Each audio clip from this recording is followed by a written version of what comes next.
Value gap बनेगा, और cell वाली साइड पे या सेल स्ट्रक्चर में ब्लैक या रेड कैंडल में आपका फेयर वैल्यू गैप बनेगा। फेयर वैल्यू गैप को आइडेंटिफाई करने का तरीका वही तीन कैंडल पैटर्न में, candle number one, candle number two, candle number three. Candle number one का wick high, candle number three का विक लो, इन दोनों के बीच में बनने वाला गैप एक फेयर वैल्यू गैप है। और सेल वाली साइड पे भी candle number one, candle number two, candle number three, candle number one का विक लो और कैंडल नंबर थ्री का विक हाई, इन दोनों के बीच में बनने वाला गैप एक फेयर वैल्यू गैप है। आई होप कि आपको ये पॉइंट समझ आ गया होगा। ना समझ आया हो तो वीडियो को पीछे करके दोबारा से देख लीजिएगा। अब हम आ गए लाइव चार्ट पे, और ये लाइव चार्ट आपके सामने खोला गया है 2016 से। ये वीकली का चार्ट है। एक बड़े टाइम फ्रेम में दिखाने का मकसद ये है कि मार्केट कई सालों से बहुत बड़े बड़े टाइम फ्रेम में ऐसे ही चल रही है। परेशान ना हो, आगे चल के आपको छोटे टाइम फ्रेम्स में भी यही चीजें होती दिखाई जाएंगी। हम इधर से मार्केट को जब देखते हैं और रीड करने की कोशिश करते हैं, तो जितने भी लोग यहाँ से इस एरिया को बाय समझ सपोर्ट समझ के बाय करते हैं या डिमांड समझ के बाय करते हैं, या इस एरिया को डिमांड और सपोर्ट समझ के बाई करते हैं, उनका कहना और समझना और मानना ये होता है कि मार्केट सिर्फ और सिर्फ नीचे गई है, क्योंकि वो अपना स्विंग लो के नीचे स्टॉप लॉस रखते हैं। वो कहते हैं मार्केट नीचे गई, हमारा स्टॉप लॉस हिट किया, और उसके बाद मार्केट तो हमारी डायरेक्शन में चली गई। हालांकि मार्केट का ये नीचे जाना महज कोई इत्तेफाक नहीं था। मैंने जैसे आपको अर्ज किया कि मार्केट का काम है या तो लोज और हाइस को उड़ाना, या फेयर वैल्यू गैप्स को रीफिल बैक करना। तो यहाँ पे देखते हैं कि क्या मार्केट ने 2015 से लेकर 2017-18 तक यही काम किया। फिर हम 2020, 21, 22, 23, 24 पे भी आएंगे आगे। जब मार्केट को बाय की डायरेक्शन में ही जाना था, तो इसको यहाँ पे मसला और मुसीबत क्या पड़ी थी, इस लो से नीचे जाने की, थोड़ा सा टाइम स्पेंड करके उसके बाद अल्टीमेटली बाय में आने की। रीजन ये थी कि यहाँ जितने भी कॉन्सेप्ट्स आपको फ्री में मिले, चाहे वो डिमांड एंड सप्लाई का कॉन्सेप्ट था, सपोर्ट का कॉन्सेप्ट था, या जितने भी आपके प्रॉब्लम्स और कॉन्सेप्ट्स थे, उसमें आपने इसको यहाँ से बाय किया, यहाँ से बाय किया, यहाँ से बाय किया, आपने अपना सेफ स्टॉप लॉस को इधर ही रखा। मार्केट नीचे गई, सबके स्टॉप लॉसेस को हंड किया, और मार्केट ने जब सबके स्टॉप लॉसेस को हंड किया, तो यहाँ जो लोग एल्गोरिदम को समझते हैं उन्होंने बाय किया, और उन्होंने यहाँ से बेपनाह प्रॉफिट और मुनाफा कमाया। एल्गोरिदम को डिजाइन ही ऐसे किया हुआ है ताकि हर रिटेल ट्रेड का कॉन्सेप्ट का बंदा इसमें रहते हुए लॉस करे, और अल्टीमेटली जो एल्गोरिदम को समझते हैं वो प्रॉफिट करें।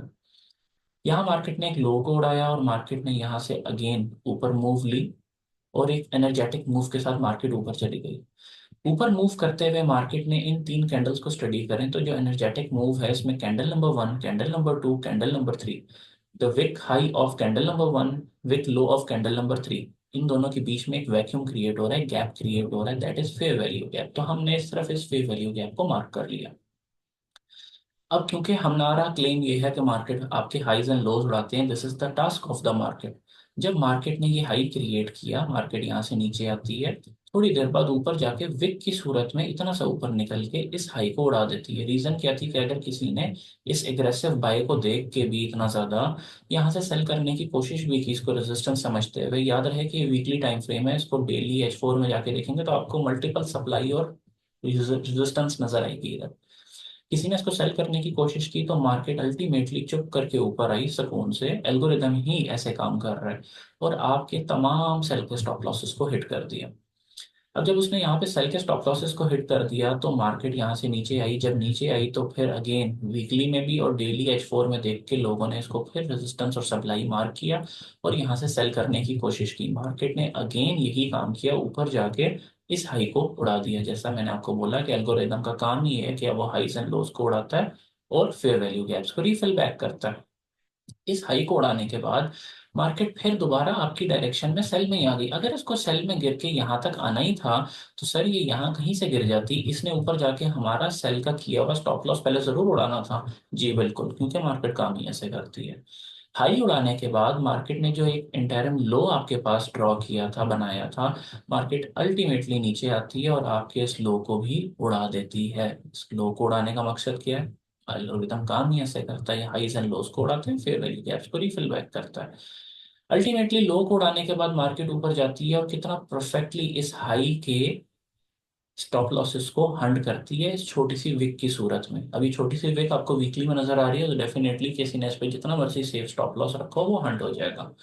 और हाई को हंट करने के बाद यहाँ पे आपको अगर ये तीन कैंडल्स के ऊपर एक फेयर वैल्यू गैप नजर आ रहा है, candle number one, candle number two, candle number three, the wick high of candle number one and wick low of candle number three, it's fair value gap. High को लेने के बाद market नीचे आती है, एक विक की सूरत में फेयर वैल्यू गैप को रिफिल बैक करती है और ऊपर चली जाती है। यहाँ एक चीज मैं बताना भूल गया, अब आपको बता देता हूँ।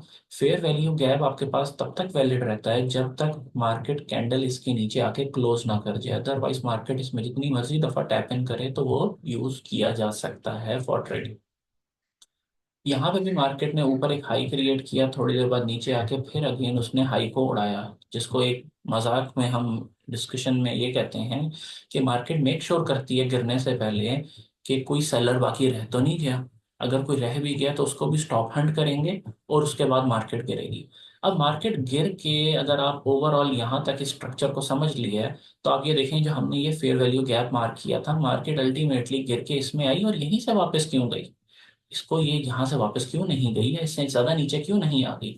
जिसको मैंने आपको स्टार्ट में बोला था कि मार्केट अपना स्ट्रक्चर जो ऐसे बनाती है, आखिर वो क्यों बनाती है, क्योंकि उसके पास एक फेयर वैल्यू गैप होता है जिसको वो रिफिल बैक करने आती है।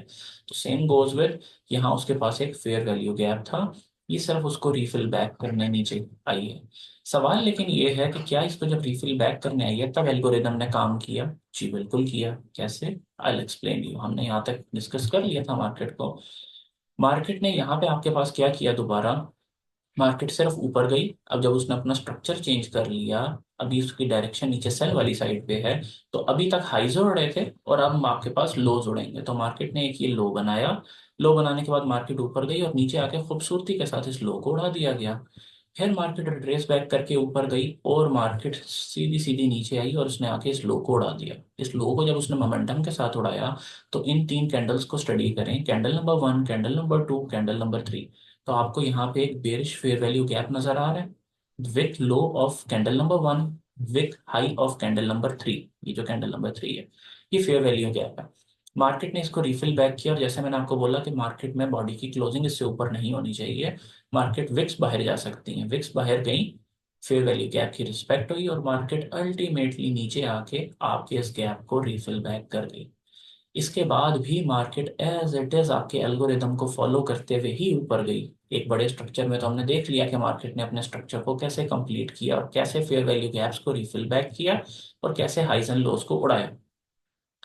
क्या यहाँ से आगे जाते हुए भी मार्केट ने एल्गोरिथमिकली काम किया है? जी बिल्कुल।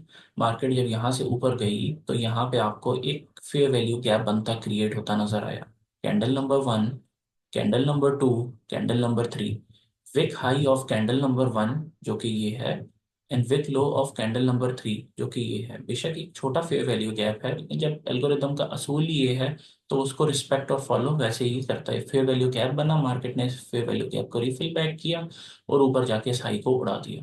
अगेन मार्केट ने एक ही हाई क्रिएट किया, हाई क्रिएट करने के बाद मार्केट ने दोबारा से आके फेयर वैल्यू गैप के अंदर जस्ट टैप इन किया और ऊपर जाके अपने इस हाई को उड़ा दिया। इस हाई को उड़ाने के बाद मार्केट ने दोबारा यहाँ पे एक फेयर वैल्यू गैप क्रिएट किया था। अगर आपको समझ नहीं आ रहा तो आप इसको देख लें, candle number one, candle number two, candle number three, wick high of candle number one, with low of candle number three. तो ये जो बीच में फेयर वैल्यू गैप था, मार्केट ने दोबारा इसमें टेक इन किया और ऊपर जाके खूबसूरती के साथ मार्केट ने इस हाई को दोबारा से उड़ा दिया। तो दिस इज हाउ मार्केट